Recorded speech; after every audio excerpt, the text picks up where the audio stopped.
Welcome back to my 5th lecture. आज आपण quantifiers discuss करणार आहोत.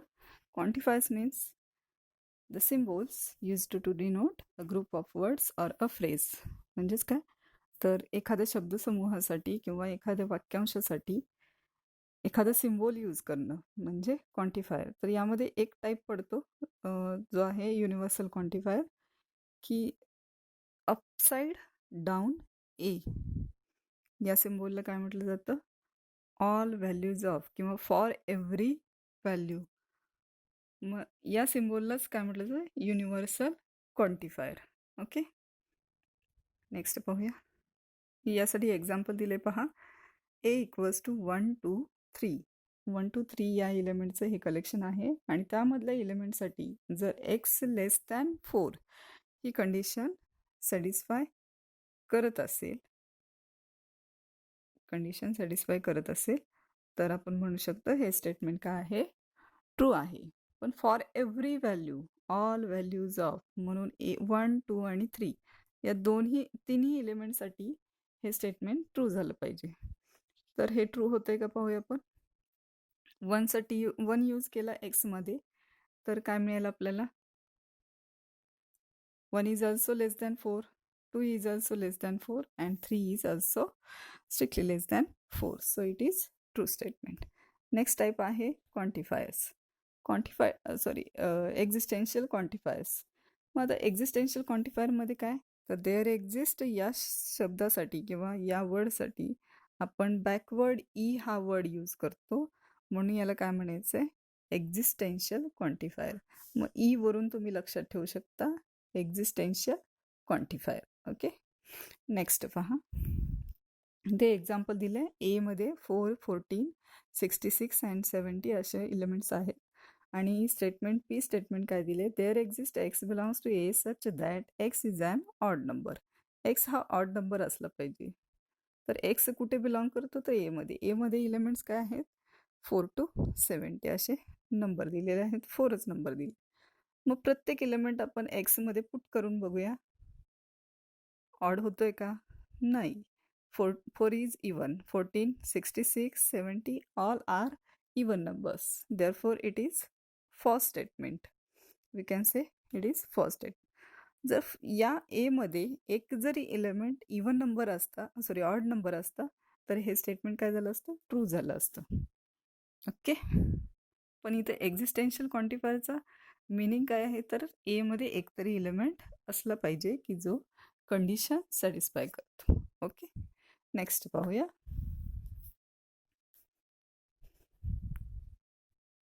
क्वांटिफाईड statement. Statement containing quantifiers is quantified statement. We all know that. Now, an open sentence is also an quantified statement if it with a quantifier, then it will becomes a statement. So it is quantified statement. तर open sentences मध्ये मी तुम्हाला example दिलेले आहेत, first लेक्चरमध्ये आहे पहा, त्यामध्ये पाहून घ्या. इथे एक्झाम्पल दिले पहा. क्वांटिफायर यूज करायचं आहे, ओपन सेंटेन्स दिलेलं आहे ते क्वांटिफाईड स्टेटमेंटमध्ये कन्वर्ट करण्यासाठी किंवा एखादं स्टेटमेंट तयार होण्यासाठी, विधानात्मक तयार होण्यासाठी क्वांटिफायर यूज करा असं सांगितलेलं आहे. सोल्युशन काय येईल, असं एक तरी एलिमेंट असला पाहिजे की त्याची व्हॅल्यू एक्समध्ये जर पुट केली तर कंडिशन सॅटिस्फाय झाली पाहिजे, म्हणजे एक्स प्लस 2 लेस दॅन 4. मग ती कोणती आहे, तर एक्स इक्वल टू 1 जर पुट केला तर आपल्याला कंडिशन सॅटिस्फाय होते हे पाहता येईल. ओके, आणि हा एलिमेंट कुठे आहे, तर नॅचरल नंबरच्या सेटमध्ये आहे. इतर सेटमध्ये पण आहे, पण त्यामध्ये निगेटिव्ह नंबर्स येतात, त्यामुळं आपल्याला स्पेसिफिक डिनोट करता येणार नाही, म्हणून इथं नॅचरल नंबरचा सेट मी इथं डिनोट केलेला. Okay, next. होमवर्कसाठी काही क्वेश्चन्स दिलेले आहेत. यामध्ये क्वांटिफायर कोणता यूज होईल, शक्यतो एक्झिस्टेन्शियल क्वांटिफायर यूज होईल. सॉल्व करून पहा. ऑल व्हॅल्यूज इथे मिळणार नाही, त्यामुळं थोडा विचार करा आणि त्यानुसार एन वरती डिफाईन करा. Okay, next. ड्युअलिटी म्हणजे काय, तर दोन स्टेटमेंट पॅटर्न आहेत, त्यांना आपण एकमेकांचे ड्युअल असं केव्हा म्हणू शकतो, जर एक स्टेटमेंट पॅटर्न हे दुसऱ्या स्टेटमेंट पॅटर्नमध्ये चेंज करून मिळवलेलं आहे,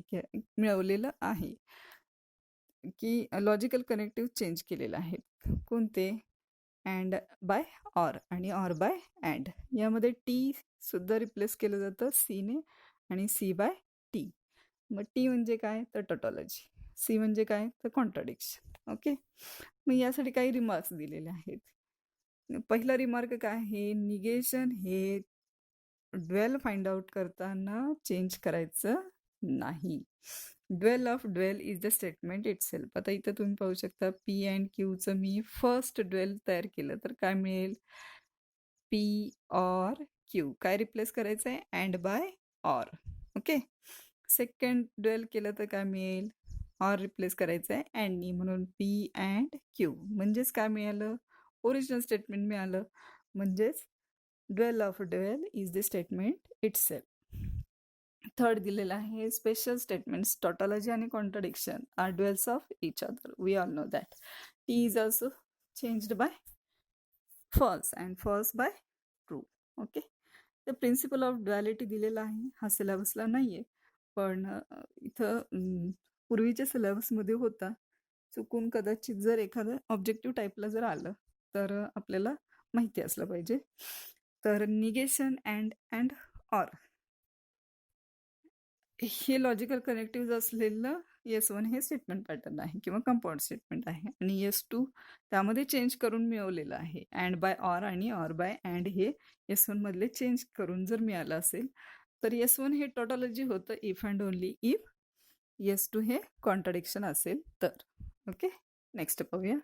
इथे एक्झाम्पल दिले पहा, P and Q or R. तर याचं ड्वेल काय होईल, अँड रिप्लेस करायचं आहे ऑरनी, ऑर रिप्लेस करायचं आहे अँडनी. इथं पाहू शकता. Okay, next, Vijay and Vinay cannot speak Hindi. तर त्याचं ड्वेल काय होतं आहे, अँड रिप्लेस केलं ऑरनी आणि कॅनॉट हे कॅनॉटच ठेवले, यामध्ये चेंज करायचा नाही.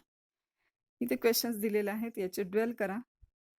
त्यामध्ये मी तुम्हाला सांगितलेलं आहे, कॅपिटल टी असेल तर तिथं रिप्लेस करायचं आहे एफनी, सी असेल स्मॉल सी तर स्मॉल टीने रिप्लेस करायचं आहे, अँड असेल तर ऑरनी, ऑर असेल तर अँड, आणि जिथं निगेशन आहे तिथं निगेशन चेंज करायचं नाही आहे असं ठेवायचं आहे.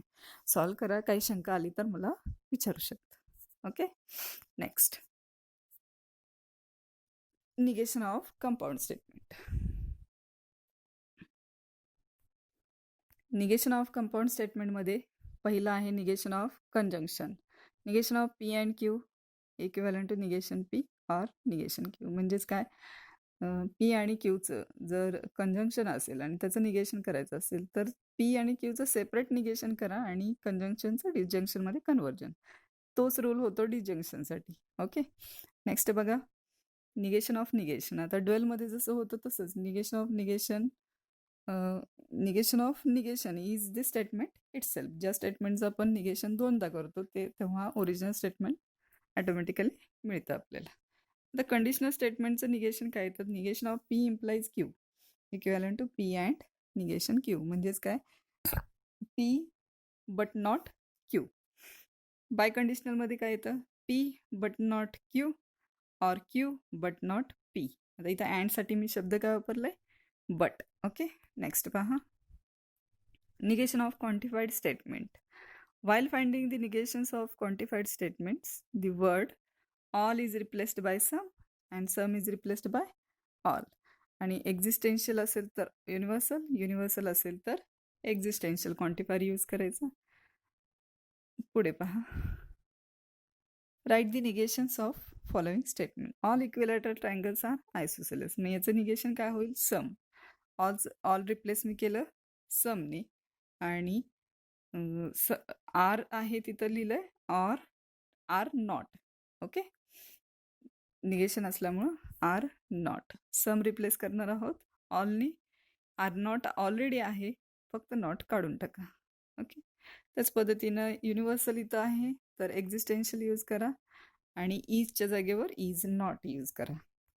त्यानंतर एक्झिस्टेन्शियल आहे तर इथं एव्हरी यूज करा, फॉर एव्हरी म्हणजेच युनिव्हर्सल यूज करा आणि इक्वल आहे म्हणून नॉट इक्वल. ओके. नेक्स्ट पहा, democracy survives if the leaders are not corrupt. आता हे एक्झाम्पल इम्प्लिकेशनचं आहे. तर पी स्टेटमेंट येईल the leaders are not corrupt. If नंतर जे स्टेटमेंट आहे ते पी मध्ये येतं, राहिलेला पार्ट क्यू मध्ये येतो आणि त्याचं निगेशन असतं पी अँड क्यू. म्हणून वर्बल फॉर्ममध्ये आपण काय लिहू शकतो, the leaders are not corrupt. And साठी इथं काय यूज केलंय, बट, आणि इथं does not survive. Democracy does not survive. Okay. पुढचं पहा, the necessary and sufficient condition. म्हणजेच काय आलं, बाय कंडिशनलमध्ये आलं. बाय कंडिशनलचा हा अदर फॉर्म आहे necessary and sufficient condition. For a person to be successful is to be honest. Okay. तर पी येईल अ पर्सन इज सक्सेसफुल आणि क्यू येईल ऑनेस्ट. तर त्याचं निगेशन काय येतं, P but not Q or Q but not P. त्याला verbal फॉर्ममध्ये कन्वर्ट करायचं. ओके. नेक्स्ट पहा, अल्जेब्रा ऑफ स्टेटमेंट. मग आयडेंपोटम लॉ म्हणजे काय, तर एखाद्या स्टेटमेंटचं त्या स्टेटमेंटशी कंजंक्शन किंवा डिजंक्शन असो तर स्टेटमेंट इटसेल्फ येतं. ओके. कॉम्युटेटिव्ह लॉ. कॉम्युटेटिव्ह लॉमध्ये काय येतं, तर आपण कॉम्युटेट करू शकतो म्हणजे इंटरचेंज करू शकतो. पी ऑर क्यूचं क्यू ऑर पी लिहू शकतो आणि अँड असेल तर अँड चेंज करून पी अँड क्यू असेल तर क्यू अँड पी लिहू शकतो. ओके. Associative law. असोसिएटिव्ह लॉमध्ये काय येतं, तर ग्रुप. डिस्ट्रीब्युटिव्ह लॉमध्ये P or Q and R. P or Q and P or R. इथं अँड राहिलेलं आहे पहा, ते अँड पाहिजे. ओके. तर सेपरेट काय केलं आपण, फॉर एक्झाम्पल मी देते इथं 2 × 5 + 1 असेल तर आपण कसं सॉल्व करतो, 2 × 5 ओके प्लस 2 × 1. त्याच पद्धतीनं इथं अँड आहे, इथं ऑर आहे, असं तुम्ही कन्सिडर करा. तर मग सेकंड जे लॉ दिलेला आहे त्यामध्ये तुम्ही पाहू शकता P and Q or P and R, या पद्धतीने लक्षात ठेवू शकता. ओके. नेक्स्ट पहा, identity law. P or F equivalent to P. आता डिजंक्शनमध्ये दोन्हीपैकी एक जरी ट्रू असेल तरी ट्रू होतं. मग जर पी ची व्हॅल्यू ट्रू असेल तर ट्रू होईल, फॉल्स असेल तर फॉल्स होईल. म्हणजे डिपेंड ऑन पी आहे म्हणून आपण काय लिहिणार, P. P and F equivalent to F. आता इथे पाहू शकता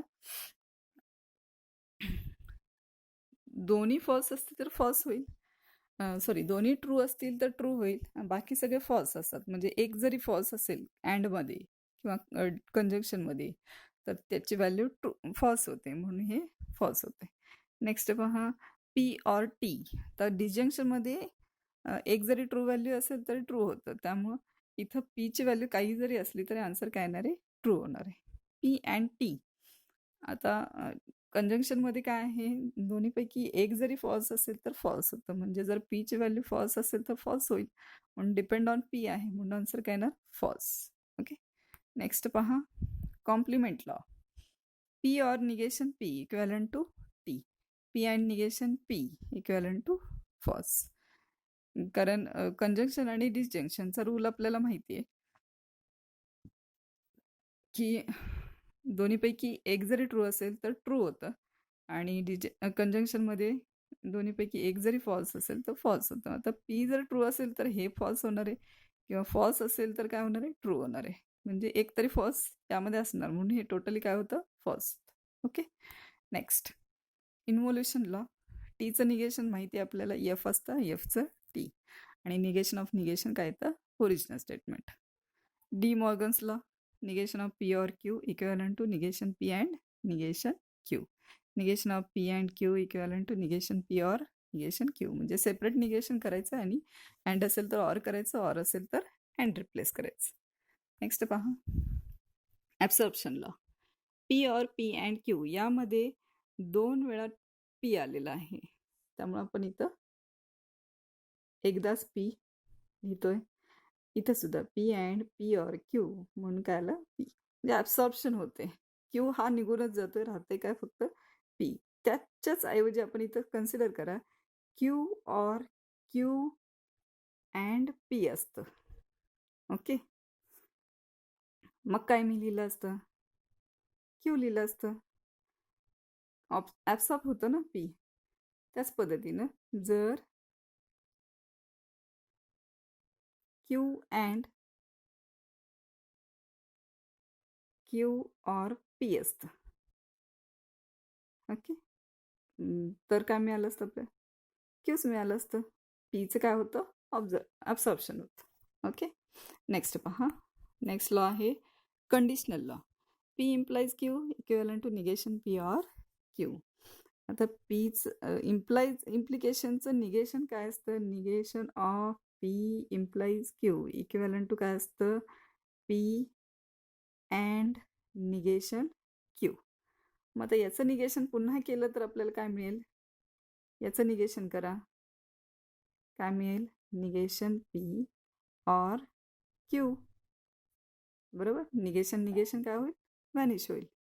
मग negation of P implies Q, इथं negation of P implies Q, म्हणजेच आपल्याला ओरिजिनल स्टेटमेंट मिळते पी इम्प्लाइज क्यू, म्हणून इथे काय येतं, negation P or Q.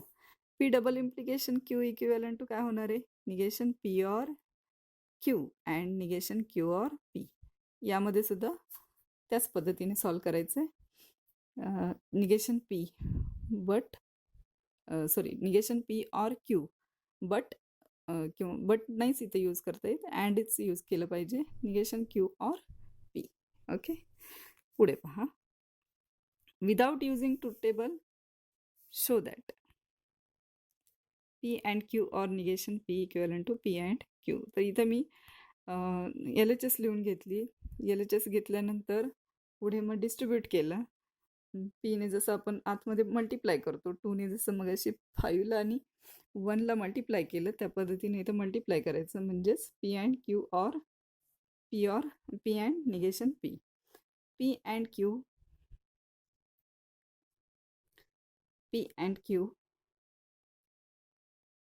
Or P and negation क्यूचं काय होतं, इथं एफ होतं, कारण कंजंक्शनमध्ये एक जरी फॉल्स असेल तर फॉल्स होतं, त्यामुळे इथं फॉल्स होते. आता डिजंक्शनमध्ये काय होतं, तर एक जरी ट्रू असेल तरी ट्रू होणार आहे. मग जर ह्या ब्रॅकेटची व्हॅल्यू ट्रू असेल तर ट्रू होईल, म्हणून हे डिपेंड ऑन हे ब्रॅकेट होतं, म्हणून आन्सर काय येतं, पी अँड क्यू. आणि हेच आपलं काय आहे, RHS आहे. ओके, पुढे पहा. P and Q or negation P and Q or negation Q and R equivalent to Q or R. तर LHS काय घेतली आहे तशी लिहून घेतली. त्यानंतर काय केलं, असोसिएटिव्ह लॉ वापरला. असोसिएटिव्ह लॉमध्ये इथं जे फर्स्ट आणि सेकंड ब्रॅकेटमध्ये क्यू कॉमन आहे, तर तो क्यू बाहेर ठेवलेला आहे, आणि राहिलेल्या ज्या व्हॅल्यू आहेत त्या आपण एका ब्रॅकेटमध्ये लिहिले. इथं आहे पहा पी, इथं निगेशन पी आहे, आणि यांच्यामध्ये काय आहे तर ऑर आहे, म्हणून इथं ऑर लिहिलेला आहे. हा जो ब्रॅकेट आहे तो आपल्याला थर्ड स्टेपपर्यंत आहे तसं ठेवायचं आहे. पहिल्यांदा आपण पहिले 2 ब्रॅकेट सॉल्व करायचे. तर आता disjunction of P or negation P हे काय येणार आहे, ट्रू येणार आहे. बरोबर, कारण एक जरी ट्रू असेल तरी ट्रू असतं. आता पुढे जो ब्रॅकेट आहे तो आहे तसा लिहिलेला आहे. यामध्ये सुद्धा कंजंक्शनमध्ये काय येईल, एक जरी फॉल्स असेल तर फॉल्स येईल, त्यामुळे जर क्यूची व्हॅल्यू फॉल्स असेल तर फॉल्स येईल, म्हणून फॉल्स घेतलेला आहे. ओके, आता इथे डिस्ट्रीब्यूट केलं, Q or Q negation Q and Q or R, Q or negation Q T and Q or R. इथे दिसते पहा, याची व्हॅल्यू टी येते आणि याची व्हॅल्यू आहे तशी लिहिली आहे, म्हणजेच आपल्याला मिळते RHS. अशा पद्धतीने आपण असे एक्झाम्पल्स सॉल्व करायचे. आता पुढच्या आर्टिकलमध्ये असे एक्झाम्पल्स भरपूर येणार आहेत, त्यावरती आपला भरपूर सराव होईल. तोपर्यंत thank you. Stay home, stay safe.